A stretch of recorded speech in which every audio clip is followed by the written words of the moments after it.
Now, I would like to request today's program respected Chief Guest, Unit Chief of Education Development and Coordination Unit Auditpur, Mr. Prakash Sapura sir, to please come on the stage to deliver his motivational speech for us. Thank you. अब कार्यक्रमलाई अगाडि बढाउने क्रममा प्रमुख अतिथि शिक्षा विकास तथा समन्वय इकाइ ललितपुरका इकाइ प्रमुख आदरणीय श्री प्रकाश सापकोटाज्यूलाई आफ्ना भनाइहरू राखिदिनु हुन यस मञ्चमा आमन्त्रण गर्न चाहन्छु।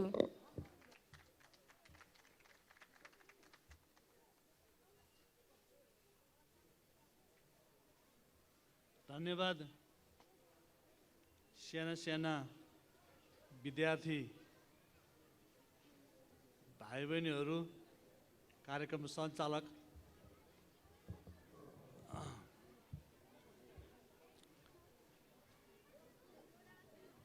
यो वेस्ट विङ इङ्ग्लिस स्कुलको 25औं वार्षिक उत्सव समारोह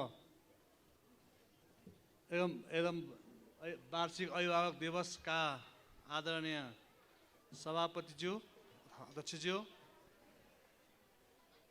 यस विद्यालयका सम्पूर्ण गुठियारज्यूहरू, विद्यालय व्यवस्थापन समितिका सम्पूर्ण पदाधिकारीज्यूहरू,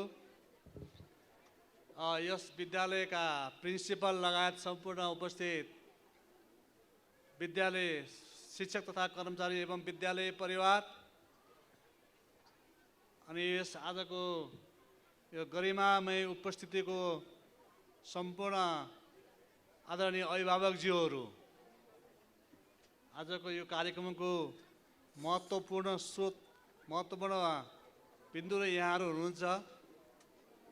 मैले देखिरहेको छु यत्रो एउटा विद्यालयको वार्षिक उत्सव समारोहमा यस्तो भव्य सभ्य रूपमा आफ्ना छोराछोरीहरूको साना बाबु नानीहरूको पर्फर्मेन्स हेर्नको लागि, प्रस्तुतिकरण हेर्नको लागि यहाँ आइदिनु भएको छ। यो कार्यक्रमको शोभा बढाउनुको भएको छ। यसमा म धेरै खुसी छु। धेरै कार्यक्रमहरूमा गइन्छ, विद्यालयहरूमा हेरिन्छ, सुनिन्छ, देखिन्छ, तर यो आजको उपस्थितिलाई मैले महत्त्वपूर्ण रूपमा मानेको छु। र यस अवसरमा यो आजको महत्त्वपूर्ण दिनलाई रजत जयन्ती 25औं वर्ष पार गरेको यस अवसरमा यो सम्पूर्ण यो विद्यालय अभिभावकज्यू लगायत विद्यालय परिवारलाई नै हार्दिक शुभकामना दिन चाहन्छु। र शुभकामना र त्यसको साथसाथै आजको यो दिनको अवसरमा यो दिन अझ यो जुनियर लेभलको रहेछ, यसपछि सिनियर लेभलको पनि सायद होला। यो आजको यो दिन कुनै सफलतापूर्वक सम्पन्न होस् भन्ने पनि शुभकामना दिन चाहन्छु। अघि यस विद्यालयका प्रिन्सिपलज्यूहरूले नै एउटा उदाहरण दिँदा भन्नुभएको छ, हैन? सानोमा अथवा बच्चामा आफ्ना छोराछोरीलाई जस्तो प्रबन्ध आयो वास्तवमा त्यस्तै हुन्छ। पछि गएर के गर्छु भनेर त्यो सकिँदैन। सही हो। यो विद्यालय उमेरका बच्चाहरू निश्चित उमेर पछि पहिला हामीहरूको पालासम्म 6 वर्ष भनिन्थ्यो। अब अहिले त सानो क्लासमा प्ले ग्रुपदेखि नै लगभग 3 वर्ष, 2.5-3 वर्षदेखि नै विद्यालयको जाने आउने क्रम सुरु हुन्छ। अनि विद्यालयमा सुरुमा कादेखि लगभग एसएलसी, अहिले त पहिला एसएलसी, त्यसपछि एससी, अहिले कक्षा 12सम्म विद्यालयमा हाम्रा बाबु नानीहरू रहन्छन्। त्यस बेलासम्म विद्यालय 10 देखि 4 बजेसम्म त्यो विद्यालयका शिक्षक तथा कर्मचारीहरूले ती आफ्ना साना भाइ बहिनीहरूलाई यहाँ अभिभावकजीहरूले घरमा गरे जस्तै छोराछोरीको व्यवहार गर्नुपर्छ। सायद गरेर पनि रहनु भएको छ होला यस विद्यालयमा। यहाँको उपस्थितिले त्यो जनाउँछ, अभिभावकजीहरू सन्तुष्ट हुनुहुन्छ भन्ने जनाउँछ। यो अलि यहाँ अभिभावकज्यूको उपस्थिति देख्दा मैले एउटा कुराहरू यहाँहरूलाई थाहा पनि हुनसक्छ थाहा नहुन पनि सक्छ भन्नुपर्ने हुन्छ। यो त एउटा गुठी पब्लिक ट्रस्टको सामुदायिक गुठीको सार्वजनिक गुठीको विद्यालय रहेछ। भन त हामी बोर्डिङ विद्यालय होइन, अहिले संस्थागत विद्यालय भन्छौँ, नेपालीमा संस्थागत विद्यालय भनिन्छ होइन। संस्थागत विद्यालय पनि दुईवटा, एउटा कम्पनीमा गएको हुन्छ जसले नाफाहरू आर्जन गर्छ, आफै व्यक्तिगत रूपमा नाफा आर्जन गर्छ। अर्को यो पब्लिक गुठीमा गएको विद्यालय, गुठीको दुईवटा, निजी र पब्लिक। निजी भनेको व्यक्तिको पनि गुठी पनि हुँदो रहेछ।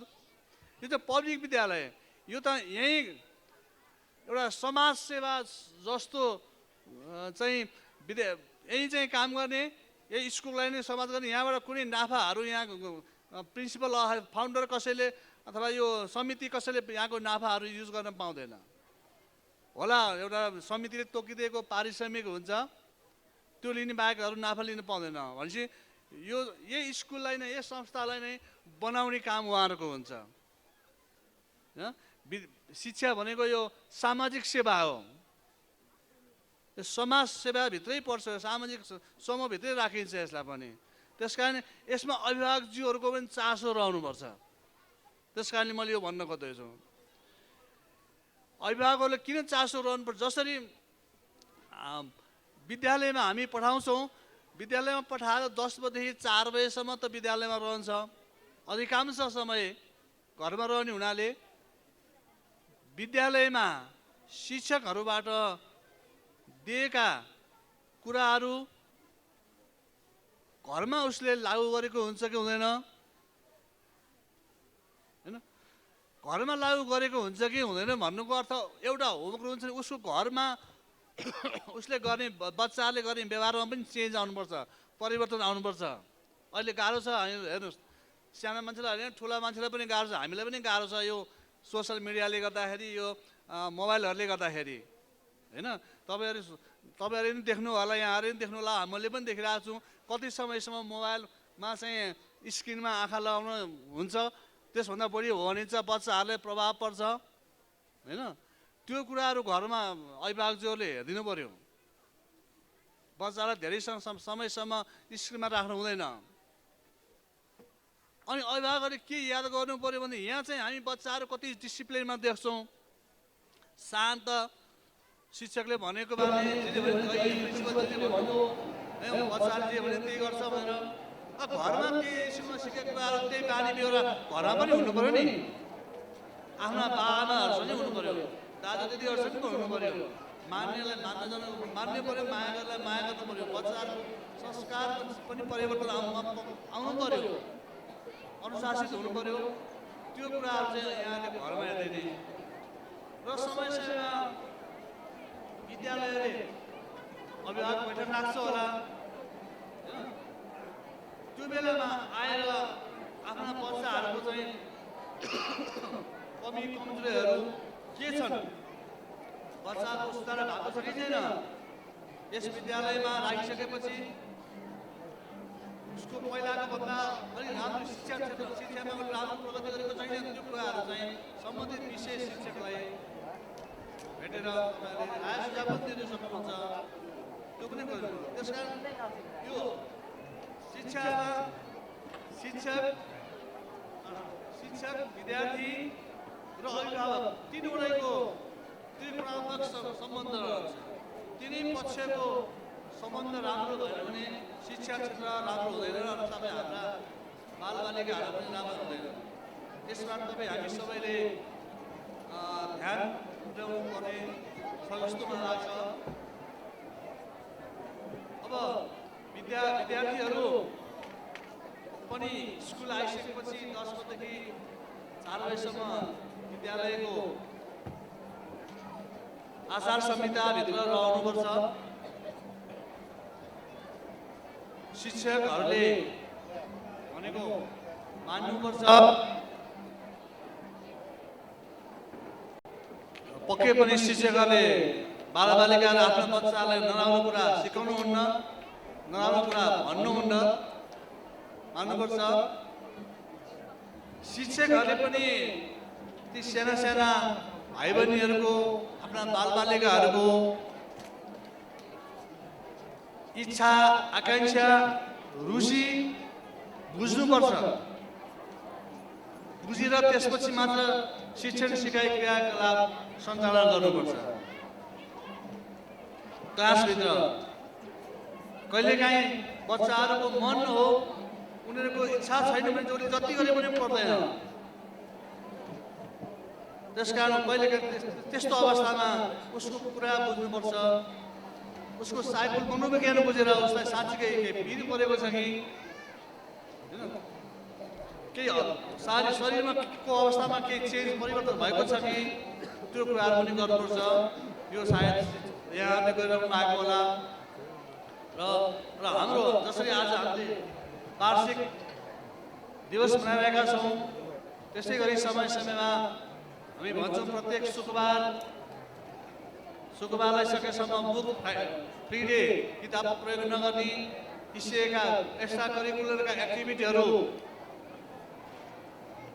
खेलकुद, सङ्गीत, होइन, साहित्य कार्यक्रम, व्यायामहरू जस्ता कार्यक्रमहरू गर्ने गराउने गरेर विद्यार्थीहरूको क्षमतालाई प्रस्फुटन गर्ने अवसर पनि विद्यालयले दिनुपर्छ। र विद्यालयको पनि ठुलो दायित्व रहन्छ। विद्यालयले विद्यार्थीको सङ्ख्या अनुसारको म्यानेजमेन्ट, भौतिक व्यवस्थापन, कक्षा कोठादेखि लिएर सम्पूर्ण चाहिने आवश्यक पूर्वाधारहरू तयार गर्नुपर्छ। त्यसको लागि हामीले थोरै रूपमा अब विद्यालयको क्षेत्र आवश्यकता अनुसार बच्चाहरूसँग फी लिइरहेका हुन्छौँ। त्यसबाट विद्यालयको म्यानेजमेन्ट गर्नुपर्ने हुन्छ, होइन। शिक्षकहरूलाई तलब पारिश्रमिक दिनुपर्ने हुन्छ, साइन्सका ल्याबहरू बनाउनुपर्ने हुन्छ, पुस्तकालय निर्माण गर्नुपर्ने हुन्छ, होइन। स्कुललाई आवश्यक चाहिन्छ, टाढा टाढा छ भने बच्चालाई ल्याउनुको लागि सबै साधनको प्रयोग गर्नुपर्ने हुन्छ, होइन। यी कुराहरू विद्यालयले गरेर मुख्य कुरा विद्यार्थीहरूको पठन पाठनलाई, विद्यार्थीहरूको शैक्षिक गुणस्तर अभिवृद्धि गर्नको लागि, शैक्षिक स्तर उन्नतिको लागि र त्यो सँगसँगै विद्यालयको आफ्नो पनि शैक्षिक स्तर उन्नतिको लागि विशेष महत्त्व दिनुपर्ने हुन्छ। त्यो यस विद्यालयबाट पक्कै पनि भइरहेको होला जस्तो मलाई लाग्छ, होइन। यो एउटा पब्लिक ट्रस्टको रूपमा स्थापित भएर आज 25औँ वर्षसम्म अहिले प्रिन्सिपल सरले भन्नुभएको छ हामी अब 50औँ वर्षको चाहिँ हामीले टार्गेट राखेका छौँ भनेर, होइन। 50औँ वर्षको टार्गेट राखिसक्नु भएको अवस्था छ। अनि यस्तो समयमा यहाँहरूको यो उहाँले किन यति भन्ने हिम्मत गर्नुभएको छ भने यो तपाईँहरूको इच्छा शक्ति, तपाईँहरूको योगदान, तपाईँहरूको चासोले हो नि। तपाईँहरूले चासो नदिने हो भने, तपाईँले योगदान नगर्ने हो भने विद्यालयहरूको अवस्था सुधार धेरै गाह्रो पर्छ। र विद्यालयबाट हुनुपर्ने सम्पूर्ण आर्थिक, भौतिक, शैक्षिक सम्पूर्ण व्यवस्थापनमा विद्यालयको रोल कस्तो छ? विद्यालयले, सरकारले चाहिँ स्वीकृति गरेको पाठ्य पुस्तकहरू प्रयोग गरेको छ कि छैन? त्यो करिकुलम अनुसारको पाठ्य पुस्तक राखेको छ कि छैन? होइन। विद्यार्थीहरूलाई बोझ हुने किसिमका चाहिँ पाठ्य पुस्तकहरू थपिएको अवस्था पनि छ कि कहीँ कतै त्यस्तो पनि सुनिन्छ। त्यसमा पनि यो व्यवस्थापन समिति, ट्रस्ट, अभिभावकहरू सबैको समान चासो रहनुपर्छ। र यो आजको यो महत्त्वपूर्ण दिनमा मैले तपाईँहरू सम्पूर्ण अभिभावकहरू आफ्ना बच्चाहरूको पर्फर्मेन्स हेर्नलाई, उहाँहरूको चाहिँ इच्छा रुचि अनुसारको कार्यक्रम प्रस्तुतीकरण हेर्नको लागि यहाँ आउनु भएको छ। धेरै हेरि पनि सक्नुभयो, अझ बाँकी जस्तो लाग्छ। धेरै कुराहरू मैले गर्नुभन्दा यहाँहरूको बच्चाहरूको कति हेर्नुभयो मैले पनि देखाएको छु बच्चाहरू हेराएको छ मेरो आमा कहाँ छ मेरो बाबा कहाँ छ उसले आँखा तान्दै तान्दै आफ्नो प्रोफेसनल यो देखिरहेको छ होइन तपाईँ पनि मेरो नानी बाबु कहाँ छ कस्तो अवस्था देखाएको छ हेर्नु भएको छ होइन आज मात्र होइन तपाईँ 364 65 दिनै यसै गरेर हेरिदिनु हो भनेदेखि तपाईँको बच्चा नानी राम्रो हुन्छ भने म यहाँलाई विश्वास दिलाउन चाहन्छु र यो आजको यो महत्त्वपूर्ण दिनमा यस विद्यालयको उत्तरोत्तर प्रगतिको कामना गर्दै यहाँ आज विभिन्न किसिमका दुई समूहबाट प्राइज डिस्ट्रिब्युसन भएको छ उहाँहरूलाई पनि हार्दिक शुभकामना दिँदै यस विद्यालयका सम्पूर्ण विद्यालय परिवारलाई पनि हार्दिक शुभकामना र विशेषतः अभिभावकज्यूहरूलाई पनि हार्दिक शुभकामना दिँदै म आफ्नो छोटो मन्तव्य लामो त भएन होला सायद त्यही भएर छोटो भने छोटो मन्तव्य यही टुङ्ग्याउँछु हस् धन्यवाद